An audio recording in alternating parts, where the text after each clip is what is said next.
अर्जुन की कायरता के विषय में श्री कृष्ण अर्जुन संवाद। तन तथा करिपयाविष्टमश्रुपूर्णाकुलेक्षणम् विषीदन्तमिदं वाक्यमुवाच मधुसूदनः। संजय बोले, उस प्रकार करुणा से व्याप्त और आंसुओं से पूर्ण तथा व्याकुल नेत्रों वाले शोकयुक्त उस अर्जुन के प्रति भगवान मधुसूदन ने यह वचन कहा। व्याख्या।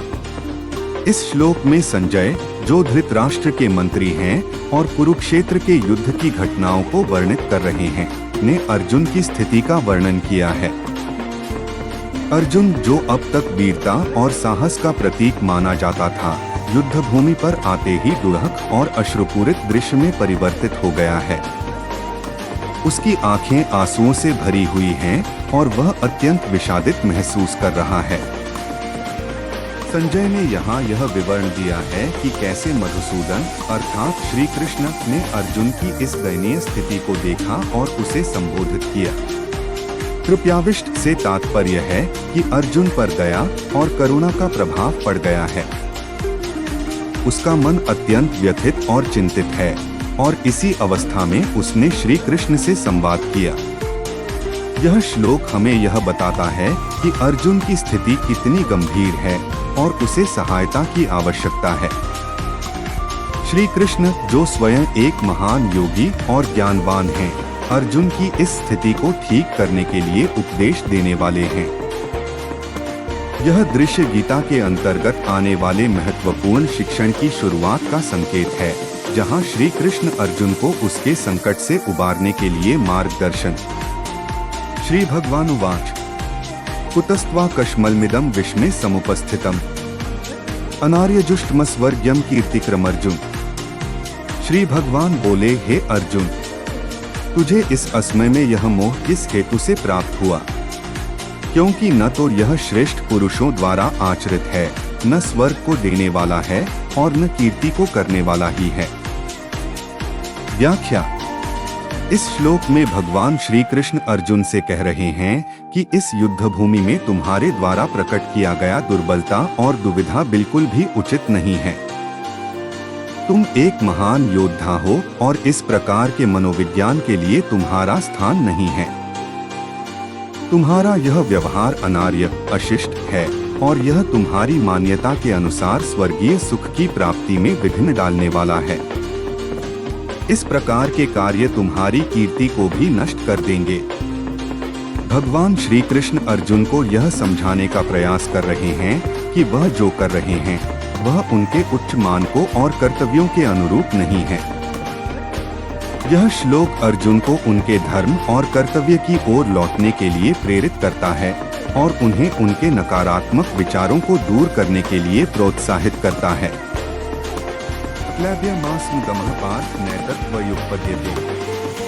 क्षुद्रं हृदय दौर्बल्यं त्यक्त्वोत्तिष्ठ परन्तप। इसलिए हे अर्जुन, नपुंसकता को मत प्राप्त हो, तुझमें यह उचित नहीं जान पड़ती। हे परंतप, हृदय की तुच्छ दुर्बलता को त्याग कर युद्ध के लिए खड़ा हो जा। व्याख्या। इस श्लोक में भगवान श्री कृष्ण अर्जुन को ज्ञान और साहस प्रदान करने का निर्देश देते हैं। यहाँ पर उन्होंने अर्जुन को क्लैब्य, नपुंसकता से दूर रहने की सलाह दी है, जो इस स्थिति में अर्जुन के द्वारा दिखाई जा रही कमजोर मानसिकता का प्रतीक है। भगवान श्री कृष्ण कहते हैं कि यह क्लैब्य अर्जुन के उच्च कर्मयोग और कर्तव्य के प्रति अवज्ञा के योग्य नहीं है। श्री कृष्ण अर्जुन से कहते हैं कि उनका इस प्रकार का व्यवहार और यह नपुंसकता न तो उनके लिए उचित है और न ही इसे उचित ठहराया जा सकता है। क्षुद्रं हृदय दौर्बल्यं से तात्पर्य है कि यह दुर्बलता और कायरता सिर्फ एक क्षुद्र और छोटा दृष्टिकोण है, जिसे त्याग देना चाहिए। अर्जुन को अपनी सच्ची स्थिति को समझते हुए अपने कर्तव्यों की ओर ध्यान केंद्रित करना चाहिए। अर्जुन को उत्तिष्ठ यानी उठकर कार्य करने का निर्देश देते हुए भगवान श्री कृष्ण उन्हें प्रेरित करते हैं कि वे परंतप दुख और बाधाओं को दूर करने वाले के रूप में अपनी शक्ति और साहस को जागृत करें। उनका यह संदेश अर्जुन को आत्मविश्वास और दृढ़ता प्रदान करने के लिए है, ताकि वे अपने कर्तव्यों का पालन सही ढंग से कर सकें। इस श्लोक का मुख्य संदेश है कि व्यक्ति को अपने डर और कमजोरियों को पराजित कर अपने कर्तव्यों का निर्वहन करना चाहिए। यह आत्मबल और उच्च मानवीय मूल्यों को बनाए रखने की आवश्यकता की ओर संकेत करता है। अर्जुन उवाच कथं भीष्मः संख्ये द्रोणं च मधुसूदन इषुभ्यः प्रतियोत्स्यामि पूजार्हा वृसूदन। अर्जुन बोले, हे मधुसूदन, मैं रणभूमि में किस प्रकार बाणों से भीष्म पितामह और द्रोणाचार्य के विरुद्ध लड़ूंगा, क्योंकि हे अरिसूदन, वे दोनों ही पूजनीय हैं। व्याख्या। अध्याय 2 श्लोक 4 में अर्जुन भगवान श्री कृष्ण से प्रश्न पूछते हैं, कैसे मैं भीष्म पितामह और द्रोणाचार्य के खिलाफ युद्ध कर सकता हूँ, हे मधुसूदन? वे मेरे पूजनीय हैं और युद्ध के लिए उपयुक्त नहीं हैं। इस श्लोक में अर्जुन अपनी चिंता और असमर्थता व्यक्त कर रहे हैं।